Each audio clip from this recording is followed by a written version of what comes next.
Thank you for following our video channel. Dou E's Unjust Accusation is a representative work of Guan Hanqing during the Yuan dynasty, part of the traditional drama of one of the 10 great Chinese dramas.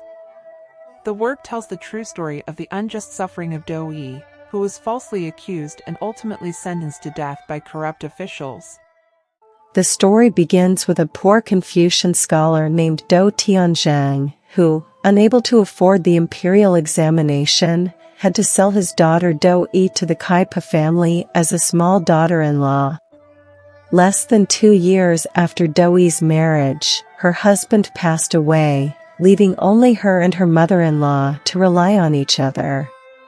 One day, Kaipa came to demand a debt and encountered Dou E and her father, Zhang Ver. Seeing that the Kai family had only 2 women, the 2 men from the Zhang family decided to stay and live with them. Zhang Ver had intentions to take advantage of Dou E, but when he realized she was not willing, he devised a plan to harm her.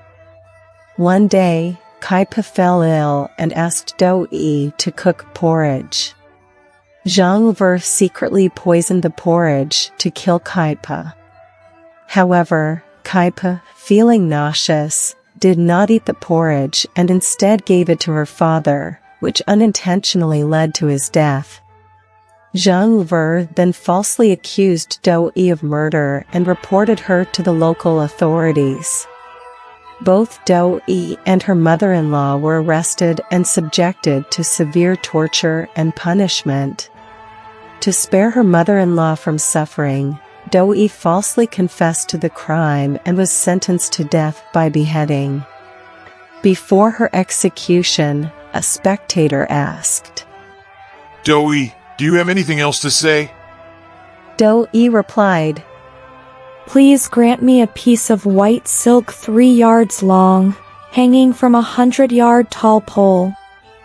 If I am wrongly accused, not a drop of my warm blood will fall to the ground, but instead, it will shoot up onto that white silk.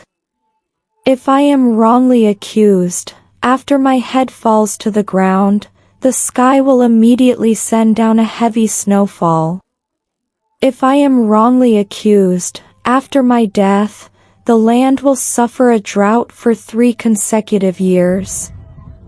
The spectator shook his head and mocked. In his heart, he thought, In this scorching June, how could there possibly be snow? People have only seen blood flowing on the ground. I want to see how it can shoot up. He then ordered the silk to be hung on the tall pole. As the executioner's sword fell, miraculously, Dou E's warm blood shot up onto the white silk suspended in midair, and not a single drop touched the ground. As Dou E's head fell, a strong wind arose, and snow began to fall heavily. Moments ago, everyone was drenched in sweat, but now, in the blink of an eye, they all covered their heads and rushed home, marveling at the extraordinary event. After Dou E's death, the region suffered a drought for 3 years, making it clear that the heavens were expressing their dissatisfaction with the injustice done to her. Several years later, Dou E's father passed the imperial examination and became a high-ranking official. Upon returning to his hometown, he reopened Dou E's case, leading to the execution of Zhang Ver and the corrupt official. This cleared Dou E's name and removed the stain of injustice. When the villagers came to pay their respects, they told Dou E's father, From the beginning, we knew that Dou E was wronged, but we were afraid of the influence of those corrupt officials, so we dared only to resent but not to speak out. Yet, we did not harm Dou E in any way. Why did we have to suffer from drought for 3 years? He replied, You knew that Dou E was unjustly accused, but you did not dare to speak out. That is called injustice. Some believed in the corrupt officials, thought that Dou E was truly a murderer, and even scorned the innocent. That is called inhumanity. Heaven has eyes, and there is no escape from retribution. Natural disasters and human calamities are meant to punish the unjust and inhumane.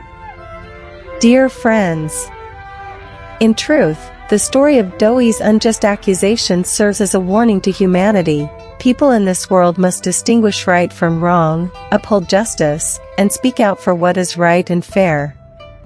The choices we make between good and evil will ultimately determine our destiny and future. Therefore, it's not just about practicing vegetarianism, praying to the Buddha, making offerings, or helping others that defines our moral character. True morality lies in the moments when individuals can stand up for justice, fairness, and the protection of the innocent when facing great challenges and moral dilemmas.